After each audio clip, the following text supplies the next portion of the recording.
বাংলাদেশের নতুন প্রধানমন্ত্রী তারেক রহমানকে অভিনন্দন জানিয়ে চিঠি দিয়েছেন যুক্তরাষ্ট্রের প্রেসিডেন্ট ডোনাল্ড ট্রাম্প। বিশ্বের সবচেয়ে ক্ষমতাধর প্রেসিডেন্টের কাছ থেকে অভিনন্দন বার্তা নিয়ে খুশি হওয়ার অনেক কিছু আছে, কিন্তু এই চিঠিতে উল্লেখ করা তিনটি বিশেষ বার্তা এমন কিছু বিষয়কে নির্দেশ করছে যেগুলোর আলোকে অনেকে মনে করছেন এই চিঠিটি আসলে এক ধরনের কন্ডিশনাল গ্রিটিং বা শর্তযুক্ত শুভেচ্ছা। প্রথমত, চিঠিতে ট্রাম্প বাংলাদেশ ও যুক্তরাষ্ট্রের মধ্যে নিয়মিত প্রতিরক্ষা চুক্তিগুলো সম্পন্ন করার উপর বিশেষ গুরুত্ব আরোপ করেছেন।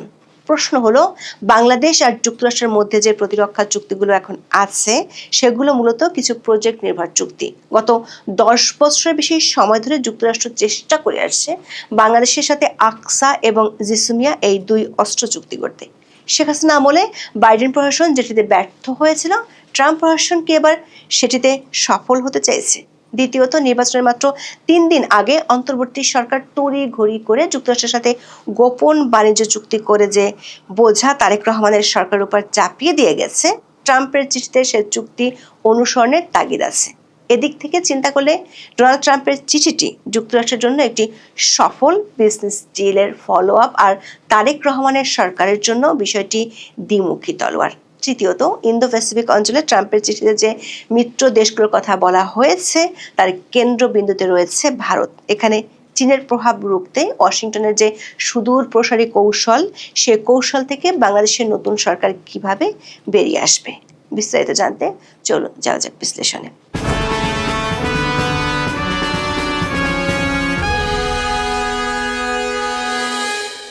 বাংলাদেশের নতুন প্রধানমন্ত্রী তারেক রহমানকে অভিনন্দন জানিয়ে চিঠি পাঠিয়েছেন যুক্তরাষ্ট্রের প্রেসিডেন্ট ডোনাল্ড ট্রাম্প। চিঠিতে যুক্তরাষ্ট্রের সঙ্গে হওয়া বাণিজ্য চুক্তি বাস্তবায়ন এবং প্রতিরক্ষা চুক্তি করার আহ্বান জানিয়েছেন তিনি।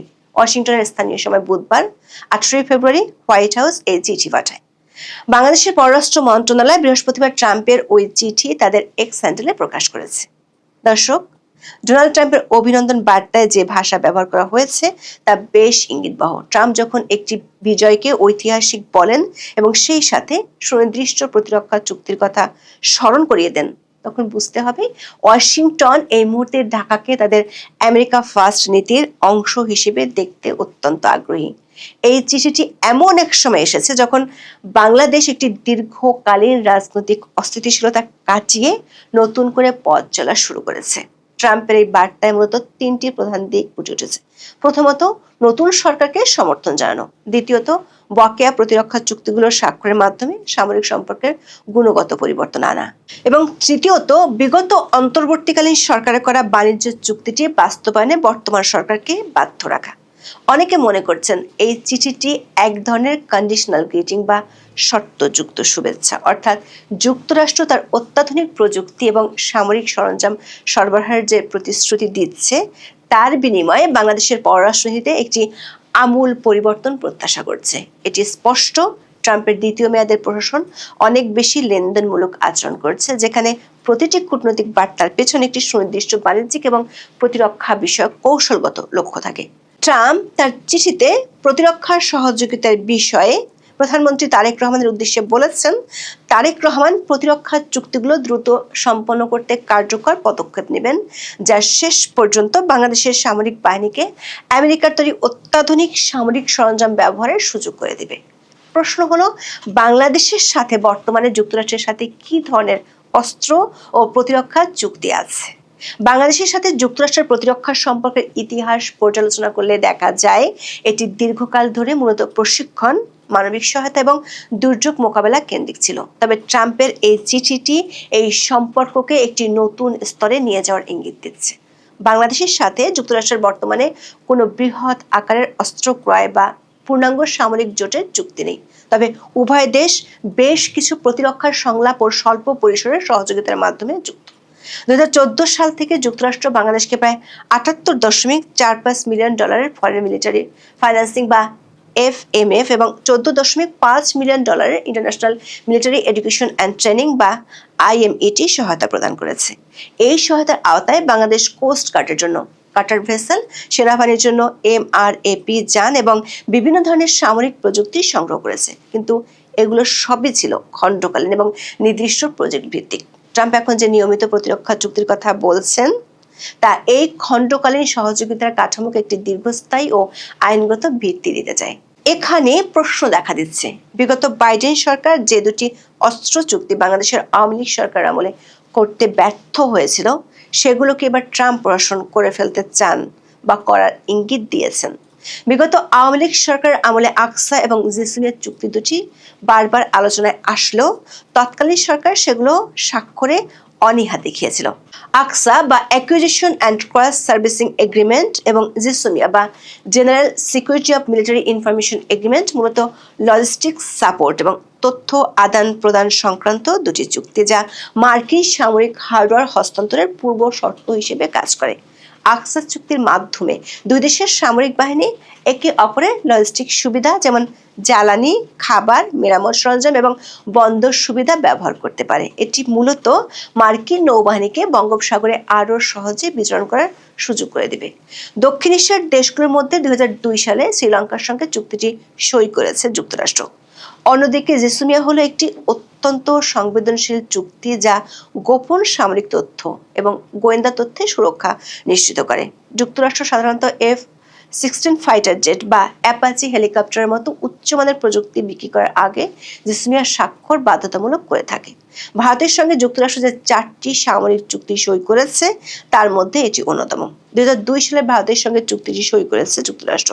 2013 সালে সাবেক প্রধানমন্ত্রী শেখ হাসিনা দ্বিপক্ষীয় সফরে রাশিয়া গিয়েছিলেন। তখন $100 কোটি সামরিক সরঞ্জাম কেনার চুক্তি হয়েছিল দুই দেশের মধ্যে। তারপর থেকে যুক্তরাষ্ট্র আকসা ও জিসোমিয়া এই চুক্তি দুটি করার জন্য বাংলাদেশের সাথে আলোচনা শুরু করেছিল।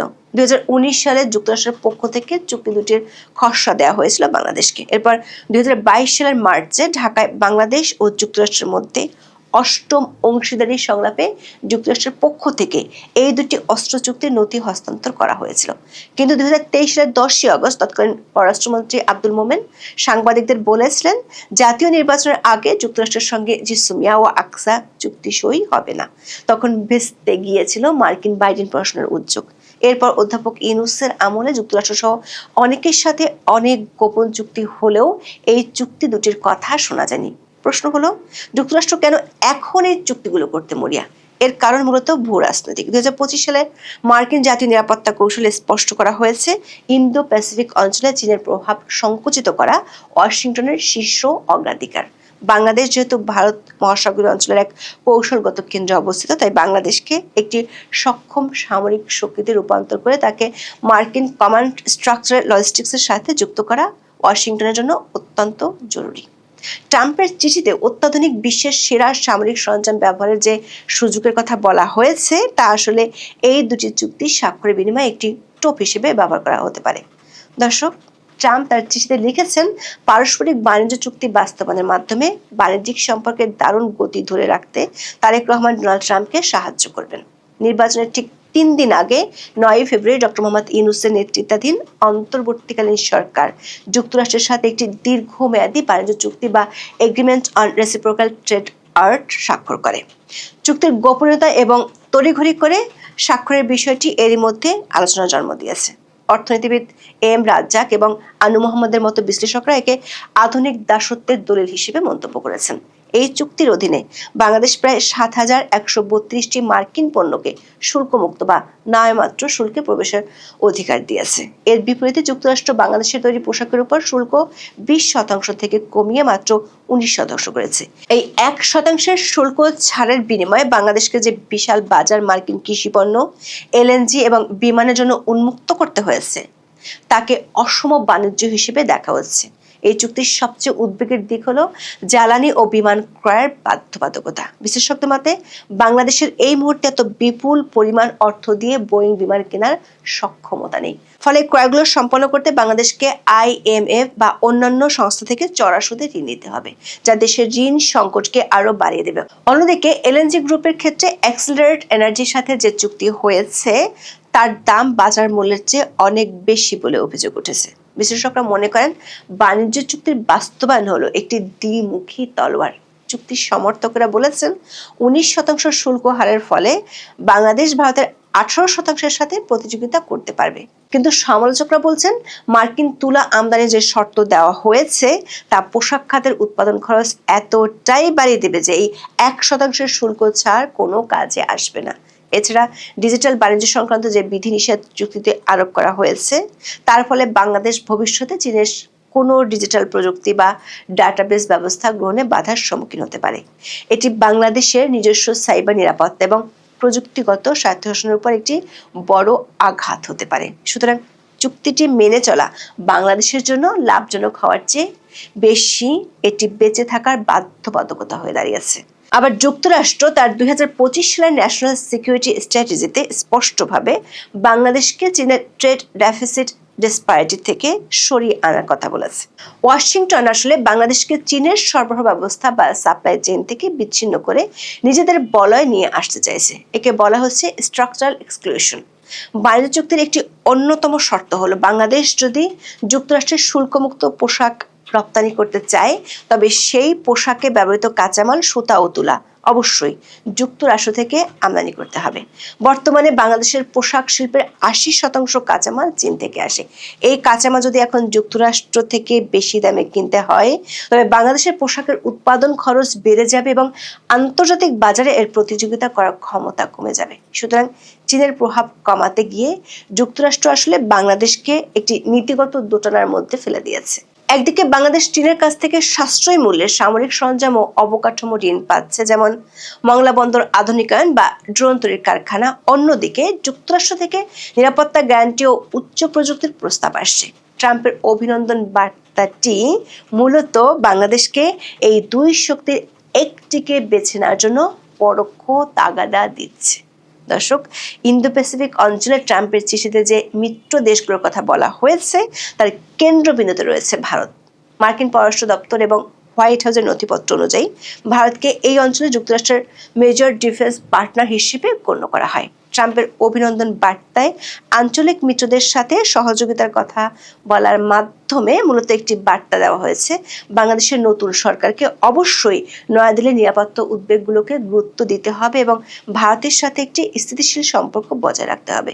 তবে এখানে একটি পরিবর্তন লক্ষ্য করা যাচ্ছে। 2024 সালের আগস্টের পর ভারত ও বাংলাদেশের সম্পর্কে যে টানাপোড়েন তৈরি হয়েছে তার সুযোগে যুক্তরাষ্ট্র এখন সরাসরি ঢাকার সাথে ডিল করতে চাইছে। ভারত ও যুক্তরাষ্ট্র উভয়ই বাংলাদেশের চীনের ক্রমবর্ধমান প্রভাব নিয়ে শঙ্কিত। ট্রাম্পের বার্তাটি এমন এক সময় এসেছে যখন ভারতও তারেক রহমানকে অভিনন্দন জানিয়েছে এবং প্রধানমন্ত্রী নরেন্দ্র মোদী তাকে নয়াদিল্লি সফরের আমন্ত্রণ পাঠিয়েছেন। ট্রাম্পের চিঠিতে মিত্রদের কথা বলার অর্থ হলো বাংলাদেশ যদি মার্কিন বলয়ে প্রবেশ করে তবে ভারত ও বাংলাদেশের মধ্যকার বিদ্যমান সমস্যাগুলো যেমন সীমান্ত হত্যা বা তিস্তা চুক্তির সমাধানে ওয়াশিংটন একটি মধ্যস্থতাকারীর ভূমিকা পালন করতে পারে। অর্থাৎ ওয়াশিংটন ঢাকাকে এই বার্তা দিচ্ছে যে ভারত ও যুক্তরাষ্ট্র মিলে এই অঞ্চলের নিরাপত্তা নিশ্চিত করবে এবং বাংলাদেশকে এই ত্রিমুখী সমীকরণে যুক্ত হতে হবে। আমাদের বিশ্লেষণ হলো ডোনাল্ড ট্রাম্পের চিঠিটি যুক্তরাষ্ট্রের জন্য একটি সফল বিজনেস ডিলের ফলো আপ। ট্রাম্পের বার্তায় প্রতিরক্ষা চুক্তি যে তাগিদ দেওয়া হয়েছে তা মূলত বাংলাদেশের সামরিক বাহিনীকে মার্কিন প্রযুক্তির উপর দীর্ঘমেয়াদী নির্ভরশীল করার একটি নকশা। বাণিজ্য চুক্তির বিষয়ে যে সমালোচনা হচ্ছে তার সত্যতা অস্বীকার করার কোনো উপায় নেই। নির্বাচনের মাত্র 3 দিন আগে এই চুক্তিটি স্বাক্ষরের মাধ্যমে অন্তর্বর্তীকালীন সরকার নবনির্বাচিত সরকার হাত পা বেঁধে দিয়ে গেছে। তারেক রহমান সরকারের জন্য এখন সবচেয়ে বড় চ্যালেঞ্জ হবে এই চুক্তির ক্ষতিকর দিকগুলো থেকে বেরিয়ে আসার উপায় খোঁজা। তবে ট্রাম্পের এই ব্যক্তিগত চিঠির পর চুক্তি থেকে সরে আসা মানেই হবে হোয়াইট হাউসের সরাসরি বিরাগভাজন হওয়া, যা বাংলাদেশের ভঙ্গুর অর্থনীতির জন্য আত্মঘাতী হতে পারে।